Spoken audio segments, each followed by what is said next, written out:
Le début, on nous avait dit que ça a été pour détruire, en disant que 2 ans, ils vont essayer de faire des travaux, soit pour détruire. Tous les bâtiments immédiatés, il n'y a rien à dire. Dit A à Z, vous avez le câble que la personne peut avoir l'accès. Ce qui est un peu dommage de nos jours, ils attendent qu'il y ait une flamme d'abord, et puis on se dit oui, on ne sait même pas qui est le maire, on ne le voit jamais ici. Nous sommes au 19 rue Fontaine à Saint-Denis, une copropriété en grande difficulté, frappée par des arrêtés de péril et d'insalubrité depuis les années 90.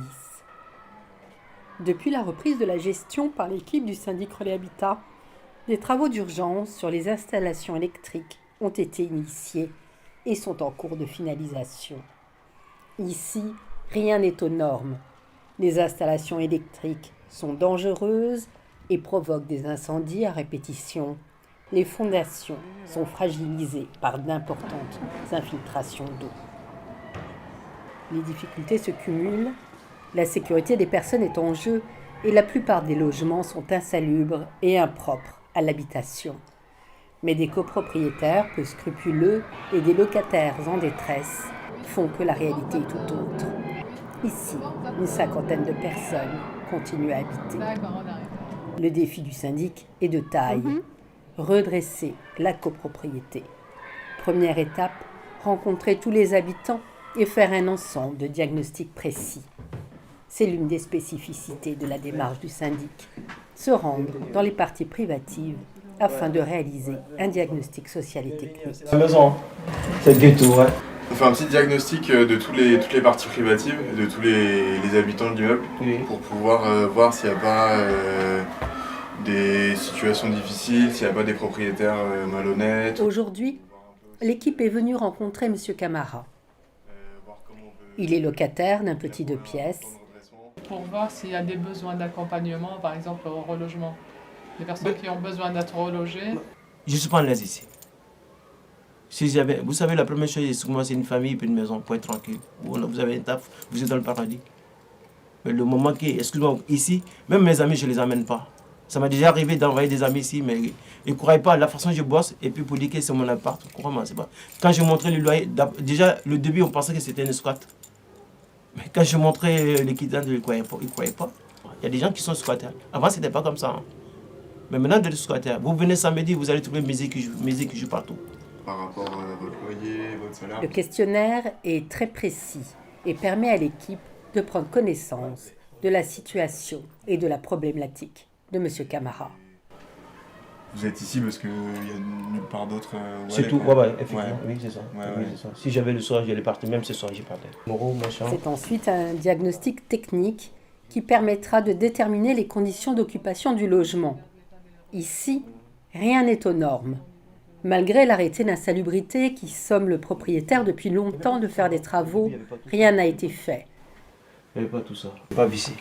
En fait, ça bouge au niveau Voilà, de ça bouge. l'immeuble. Ça n'est pas un homme, ça fait des années maintenant. Vous voyez pourquoi je mets ça ici? Parce qu'il y a l'eau qui coule. La présence de plomb et les conditions déplorables d'insécurité et d'hygiène empêchent M. Camara d'accueillir ses De enfants. toute façon, il y a eu un arrêté. Il y a déjà un arrêté sur la maison. Voilà. Donc, qui relève tout ça.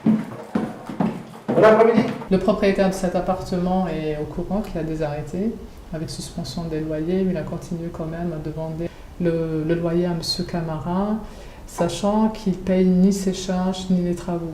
En arrivant dans cette copropriété, tout allait mal. Que ce soit au niveau de la gestion, au niveau du bâti, parce que tout est dégradé. Il y a un diagnostic qui nous permet vraiment de repérer tout de suite les situations d'habitat indigne et puis de détecter les marchands de sommeil. Rentrer dans les logements afin de réaliser ces diagnostics permet à l'équipe de repérer l'éventuelle présence de marchands de sommeil. Ici, après un refus initial d'ouvrir la porte, les habitants acceptent d'accueillir l'équipe. Cet appartement est occupé en dépit de tous les arrêtés, d'un état très dégradé du logement et d'une situation de suroccupation. Ici, des hommes vivent à plusieurs dans un logement insalubre. Ils accepteront de nous montrer la cuisine et la salle de bain, mais n'ouvriront pas la chambre où ils sont plusieurs à dormir. Lutter contre les marchands de sommeil est au cœur de la mission du syndic Relais Habitat. Les diagnostics sociaux et techniques sont le préalable indispensable à l'élaboration du plan de redressement et à l'éradication de l'habitat indigne. Le diagnostic a un aspect essentiel dans la démarche de Relais Habitat lorsqu'elle aborde les couples en difficulté, parce que c'est l'argument premier qui nous a poussé à proposer ce modèle. C'est-à-dire que quand on regarde un certain nombre de syndics dans des situations de difficultés ou d'opérateurs ou ce qui existe d'administrateurs judiciaires, il y a un manque de diagnostic global. En fait, le manque de stratégie montre que effectivement, les diagnostics sont pas mal posés ou alors limités à un secteur technique, par exemple, social, mais en vue de savoir si financièrement les gens vont avoir les moyens de faire les travaux. Donc c'est les poser, savoir jusqu'où aller et les utiliser pour vraiment avoir une stratégie. Et ça, c'est, je pense que c'est ça ce qui manquait.